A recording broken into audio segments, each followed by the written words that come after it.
Good afternoon, everyone. Welcome to another great episode of Topic Time.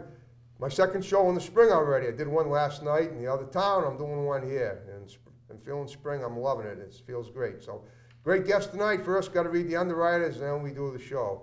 So, here we go. We got Auto Country, king of the used car in Abington. We got Sure Shine Tinting, also in Abington. We got Clothes Clinic Dry Cleaning in Whitman, where Topic Time fans get 10% off. We got Big Lee's Automotive Repair in Abington also. We got Johnny Macaroni's in 3 locations, 2 in East Bridgewater, 1 in Halifax. We got Vape Solutions in East Bridgewater. We got Jamaican Son Tanning in Braintree. We got T. Martini and Son Flooring in Abington. We got MDI Auto Brokers and Repair in Whitman, home of the certified used car.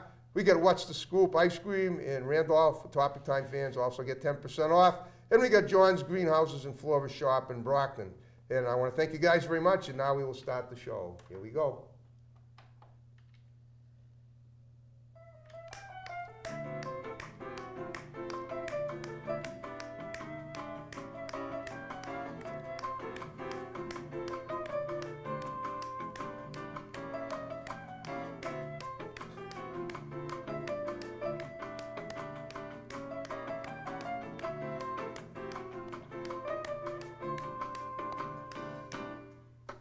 Okay, everyone, again, thank you for tuning into Topic Time, the great TV talk show that I host. And tonight we got another great guest. This is Mr. Ray Boutin. He's an actor, as far as I know.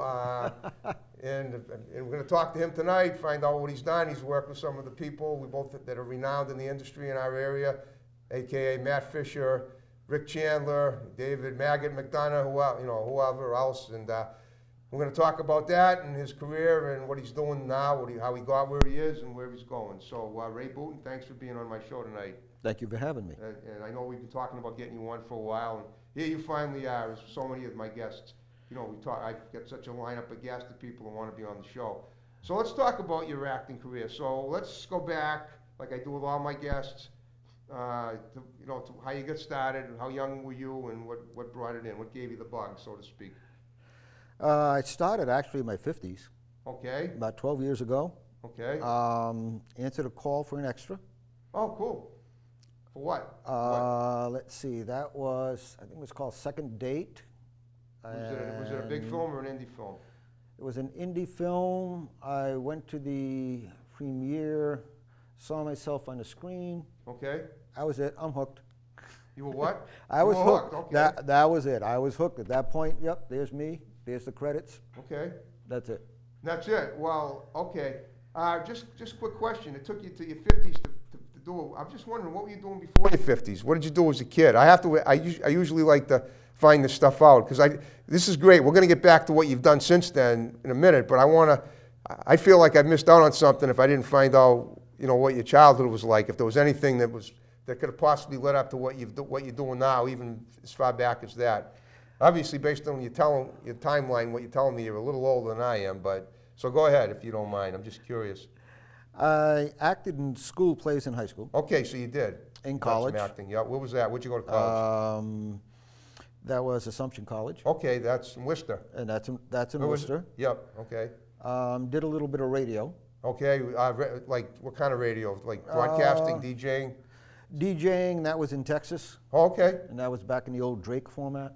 The Drake format? Yeah. What's that? Kind of high energy, but also you would time and change your tone to the intro with a song. And if you had a 5-second intro on the song, you talk into it for about 4 seconds, boom, then you hit the lyrics. Oh, okay, that's kind of, so you were DJing. I was FM radio? DJing down there. I was at Super 75, I love it. KHCC, Abilene, Texas. This is great. See, this is why I ask these questions, because if I hadn't found that out, I would have been like almost missing out on something huge. Because you definitely have that great voice. After that, got married. Okay. Pursued other careers. Just curious, where did you grow up? Grew up in North Attleboro, about 10 years old. Parents moved to Providence, and most of my life there. Okay, how'd you end up in Texas, though? I used to like to wander when I was young. Okay. When you say young, you mean like post high school? Early 20s, yeah. Okay. Early 20s. And that's when you went to Assumption College? I don't want to assume that, no pun intended. I went to Assumption for 2 years, left, and okay. I've always been someone that's a little bit, I was taking a business course one time. Okay, what, at Assumption? Actually, I was picking up an extra course down at CCRI. Okay. And this is what my personality's like. I was taking a course. Yep. They had casting, they were looking for extras for the Gatsby. The Gatsby? Okay, you mean that film, the big one? The big one. Okay. So I went for... Scott Joplin? No, I think that was Robert Redford. Oh, Redford, yeah, sure, yeah. 73, I believe. Yeah. I was still in high school then, so... I turned around, skipped my final exam. Okay. Because I had a chance. Oh, there you go. So I was always a person who would go out and do outrageous things or take a chance on something if I really wanted to do it. And so far it's paid off, dividends for you, big ones. It's paid off. Okay. Once I saw that film and I saw myself, I decided to, I was working full time. Okay. I was working a night shift at a place, shipping, receiving, but I decided, well, I'm going to learn the business. So I started going around to independent films, student films. Okay, this was in your 50s now you're talking, right? That was in my 50s. Okay. Tried to learn everything I could. Okay. Work my skill up. And retired 3 years ago. So what I've been doing since then is really pushing it. It's starting to pay off. Cool, there you go. All right. So I always say everything happens for a reason. And I always say, and I'm starting to say that, everybody blooms at a different stage in life. If you bloom in your 60s, so be it. I mean, if it took you this long to get there, it's only going to get better. Oh yeah. And that's obviously been the case. I'm assuming based on what I'm seeing here that that's the case. All right. So what are you working on currently? Anything? Or just let's roll with that. Right now, working with Matt Fisher on the Wicked Hollows. Okay, that's the latest project. That's his latest project there. Unfortunately, I've been doing a lot of marketing myself, and why is that unfortunate? That's the way you get. That's how you get yourself out there. That's how I get myself out there. But I'm talking to people. Yeah. And they're showing an interest. Yeah. But until something is announced, they say you can't talk about it. Oh yeah, true. So there's someone out on the West Coast wants me for a film, a lead in a film there. Mostly B actors, but good actors, and I can't talk about it. Okay, that's fine. I got another one coming up that starts actually filming. I have a lead role. I'll be with other known actors, and it starts. You can't mention them, right? Oh, that's fine. Okay. Not till the announcement comes out. Not till the announcement. That'll be in November. That's cool.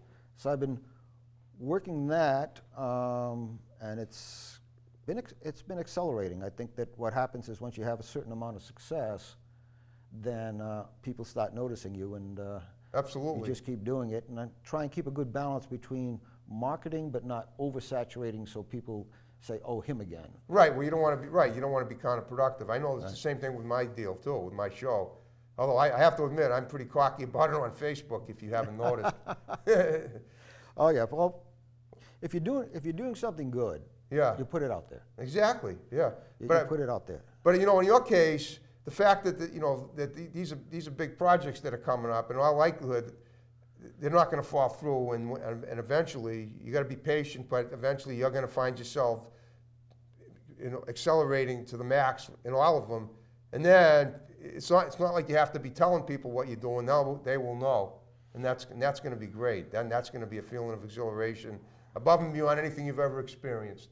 Well, I think that once you start networking in the industry, and someone is considering you for one role, and word gets out behind the scenes, under the table, however you want to, and then someone else says, I've got something, maybe I'll look at them too, and you just start going back and forth, and you're talking to one, and the producer over here, and something there, and it kind of builds. Right. You start to get noticed. Also, what I paid a lot of attention to is we live in a social media world. Absolutely. So, yes. I couldn't survive without it the way I'm going. I'm on LinkedIn. I'm on Stage 32. Yep. I have a Facebook page, Boutin Actor. Yep. people can like and follow me. So I just work them back and forth. The Facebook page has little clips and trailers and little teasers and things. People can see things there. Right. Also put the announcements out there. Okay. Now, how did you end up mixing up with Matt Fisher and Rick Chandler and those guys? How did that come to be? They're pretty big around here now, obviously, with what they produced. They were all guests on my show. Rick was a guest. Rick was a guest. Matt was a guest, and David was a guest as well. Not to mention some of the other people like Nick Childs. You may have worked with him too. Oh yeah. Yeah. So I mean, they were all great. They were all great actors and great people in the film industry. And I had the privilege of interviewing all of them. And now I have you here. So how did that come to be? Rick was looking for somebody for Hangar 18. Okay. And that was to. Hangar 18, is that the name of the film? Hangar 18 is the name of the film. Okay. And that have something to do with air travel by any chance? No, it's more of a kind of a mystery horror type film. Of course. That's his baby. That's his thing. Yep. And Matt Fish was involved in that. He saw me in that. Yep. And then he contacted me about, we got in touch about when he was planning Insomniac. Okay. I met with him.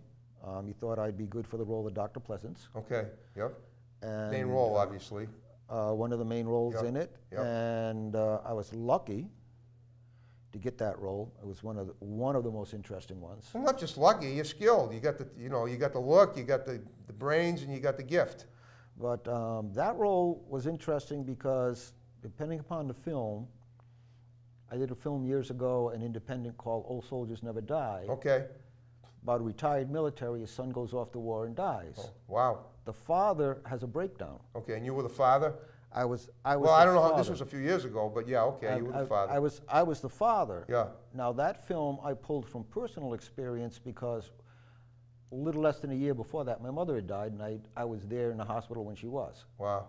So when I had to have my breakdown, yeah, I took the emotions I had pent up about my mother and let them out in that film. Wow. Yeah, I can imagine that must have been rough, but you made the most of it. Matt Fisher, Insomniac, I didn't have a reference point. I didn't know where to go to find out how to be a total psychotic. I mean, just evil. Okay. But what I did do is I went on the internet, documentaries, everything. I studied people. Right. How to be a psychotic? How to be a psychotic, how do they move, if they have family videos. And you pick up little things that even when they're around friends and family, they're not quite normal. They still have a guard or a fake face up. And took time, quite a bit of time to develop that so that the character, and I think the greatest compliment is after the first screening, several people came up to me and said, I didn't know you could be that creepy. Wow. And it's kind of like, that's thank you. A compliment on many levels, you know, think about it. Thank you. That means I pulled it off. As a matter of fact, Insomniac. And I did see it, by the way. I saw the premiere at the whatever the theater is in Arlington. I was there. Yep. Not the Regal, the other one. But tomorrow, Friday the 22nd, people can pre-order Insomniac. Okay. Boombastic Films on Facebook. That's Isn't that a cool name for a film company? I just love it. I know, me too. I love the name. But that's, I'm always critical of what I do. I don't like to see myself. And when I do, I'm always picking it apart. That is probably one where I'm 85, 90% happy with what I did. Well, that's good. And that's unusual because usually it's like, nope. You got to be, you got to be your own worst critic so that you get what you want. I mean, I am too with my show and everything I do. I'm always nervous that something I do is going to go wrong. Yeah. And it may not come out as good. But what I find is, what I've been finding lately is that no matter how I feel about it going in, it usually comes out a lot better than I expected it to. Meaning that it making me think that it's just persevering enough and eventually it pays off. And I think it's the same with your situation. Very much. What's odd to some people who know me very well is I'm somewhat of an introvert. Yeah. I don't do a lot of socializing. I don't go out much. Okay. I stay mostly around family. Being in character and in a film is an outlet for me. Of course. And they say, how can you do that in front of a camera? It's a case of yes, I'm going over lines, I'm going over character, blocking, this, that, movement, over and over again. And then when they say action, yeah, all of that disappears and it just comes out. And then afterwards, I hope that it came out well. Of course. And usually I turn around and they say, good job, that's a take. And I go, oh, whew, thank God. Well, that's beautiful, and I can relate too, because I'm an introvert myself. I don't spend much time socializing, and I don't even spend much time with my family. So, and yeah, here I am doing the show. I've got Asperger's, and my social skills are pretty lacking, and as I am in the social graces, and yet I can still come and do 2 shows a week in different locations and get a lot of great people like yourself to interview. And nobody even cares how I do it, but I know I do it well, and they must think so too, or I wouldn't be able to continue doing it the way I do. I think I have one advantage over you.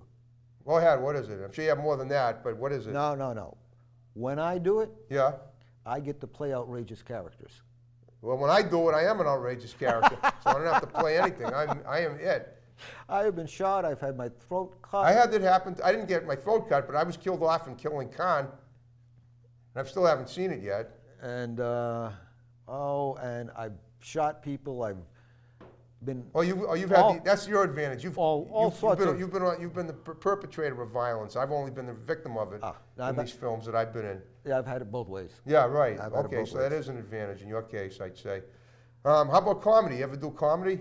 I did a sitcom pilot. Actually, they asked for a second one. Okay. Development took a look at it. Unfortunately, they didn't pick it up. OU2. Okay, we'll talk about it anyway, because I saw a really good sitcom pilot done up in Bedford a few years ago. I had a guy in my show named John Pierce. He was a stand-up comedian, and he looked a little like him. And he did like a sitcom that we watched on the show the day that I interviewed him. This was in Marshfield about 5 years ago.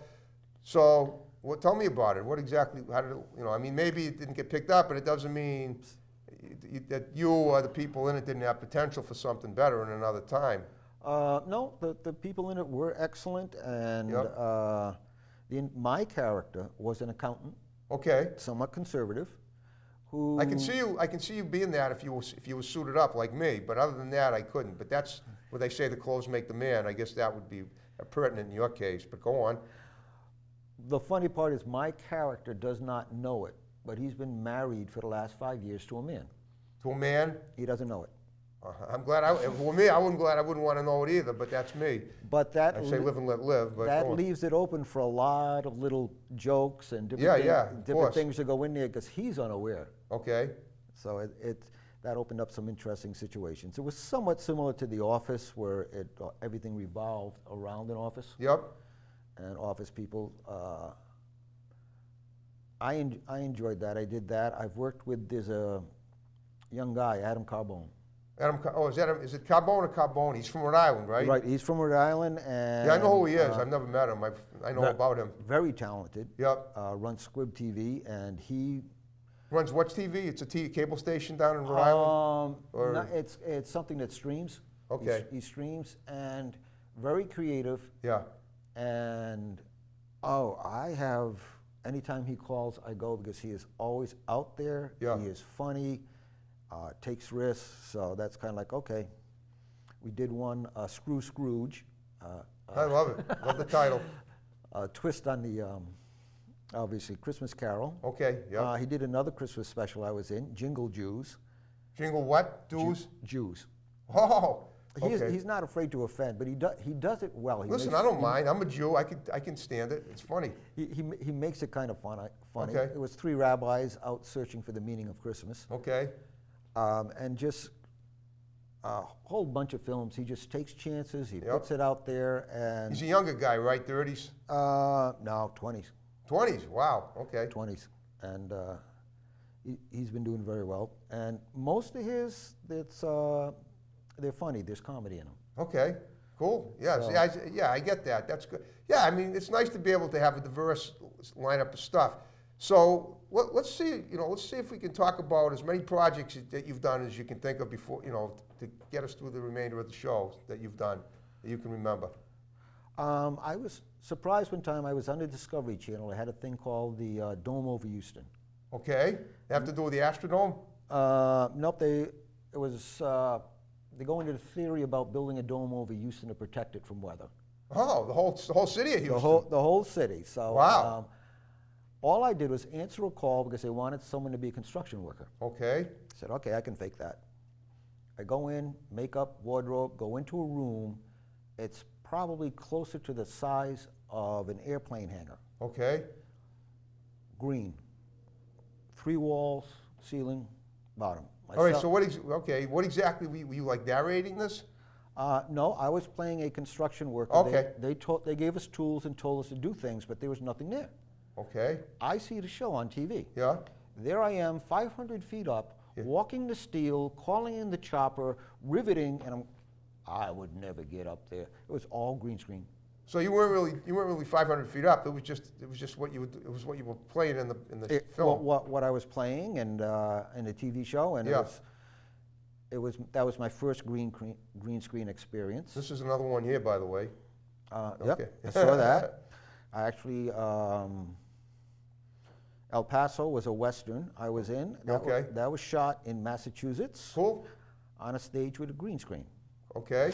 Yeah, the green screens are great. So we're standing there, and behind us there's the desert and tumbleweed and everything. So there could be that behind us when this show is up too. Kim has some pretty imaginative backgrounds that you'll see in the wild outdoors. So it's going to look like we're in the woods somewhere probably. But that's cool. So I can relate just based on this. And a project I had a very small part in, but was very proud to be in. Randy's Canvas supports autism. Adam Carbone had the lead in that one. Okay. I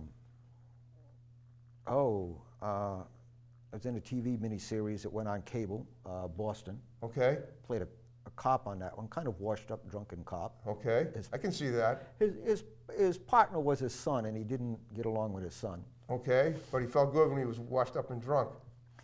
Or at least for the moment, and then he came down and he felt like, you know what? His mean side came out all the time. I'm sure it was a great sitcom, not a sitcom, but a series, whatever it was. A little series. Yep. And let's see. I can see an image in my head, and I can see pictures. Heaven and Hell, Rick Chandler. Okay, so was that literally about heaven and hell? No, that's the Holy Spirit comes down. That's Lilith wants to come and take over the world. The Holy Spirit comes down to fight Lilith. Lilith, who's that? Satan? Satan's wife. Put it I never knew that. I thought it was. I used to think of. When I think of that, I think of the Dr. Fraser Crane's wife on Cheers. She was like Satan, I guess, in a way, in her own way. I was a devil worshiper in that. I get you. Cool. Let's see. What was the name of that one? I was a corrupt businessman. Not the same one when you were an accountant, different one. No, it was a different one there. I can't remember that one. That was another Rick Chandler project. Okay, now you're on IMDb for a lot of stuff, right? IMDb, I've got 16 past credits, 3 of them that are currently in production that are up there. Okay. You're going to have another one from the show here because I'm on it as well. Another one here. Yep.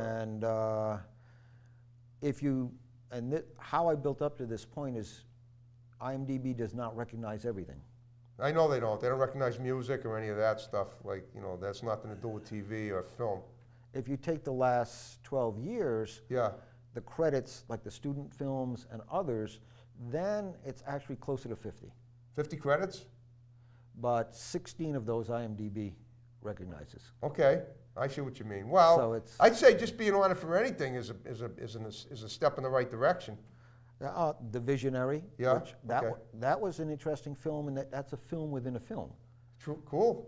Wow. And I appear as a psychiatrist in a dream sequence. Think of the Joker as a psychiatrist. I do. You mean from Batman? Yeah. Okay. In a dream sequence. The funny part after that is, since it's a film within the film, later on, I greet some of the other actors. Okay. And it's like a meet and greet, or it's like a Q&A thing. One of the child actors in it, and this is the film within the film, and it gets a little hard to explain. Yeah, but it's okay. I shot that, and it's the first time in my life I ever had a director said, "Oh, you were all twinkly." Who's the director? I'm sure. Maybe it's someone I know. It's not Adam Carboni, obviously. No, okay. it's not him. If you don't remember, that's fine. Trying to remember the name, but I've been described as a lot of things in roles. Okay. I've played a lot. I've never been Twinkly before. Twinkly. So I guess I pulled that off, going back and forth. So obviously you're a diverse character.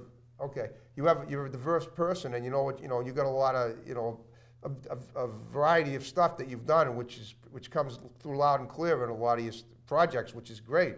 And that's the way you want to be as an actor. And that's really. I just love it. Throw anything at me, I'll try it. Tell me how you want it, I'll do it. I get you. Cook it up any way you want. Fry it, boil it, spigot, whatever. And always looking for more challenges, more roles. Okay, well, guess what? We're under 5 minutes now. We made the half hour go by. So what I want you to do, a couple of things. First of all, very quickly, what does 2019 look like, the remainder going forward for Ray Boutin? What's going on? What are your projects on the horizon? And then I want you to give shouts out to people that are going to see the show, because a lot of them are going to see it, but condense them. So go ahead. Wicked Hollows, major film coming up, filming in November. Okay. Can't let that out. Negotiating. That's true. You don't have to give away too much. Negotiating for another lead role in a West Coast film. Okay. People, whether it be Adam, Matt Fisher, hey guys, Richard Chandler, all you people out there, number one, thank you. And looking forward to working with you all again. Yeah, and I hope you had a good time with me tonight. Oh yeah, this is fun. I hope we covered, we pretty much covered everything. Just quickly, have you done anything else besides acting? You done any music? Have you done any played sports at all? Anything like that? In high school, I was in sports. Music, I was. How so? What did you play in high school? Track and field. Okay. A little bit of soccer. Okay. Music, I was in the typical high school bands. Okay. Meaning, playing, you playing the trombone? I played a saxophone. Saxophone, and good. And actually, hard to believe, before my voice changed, yeah, I did some singing, and most of the songs I used to sing with the groups were Frankie Valli. I used to be able to hit those notes before my voice changed. Sherry, baby. You mean like that? Yeah, I can still hit it, and my voice has changed. I don't want to go anywhere near that anymore. I understand. Well, I figured I'd throw it back at you because it was pretty cool. Okay. Well, that sounds great. And just so you know, anyone who hasn't been on Topic Time that you work with, I'd love to get them on as a guest. And a lot of my guests come to me through word of mouth. So just watch the show with Ray here, and please spread the word. Just tell him you had a good time. And, and hopefully, I've had all those people. I've had on, obviously, Rick.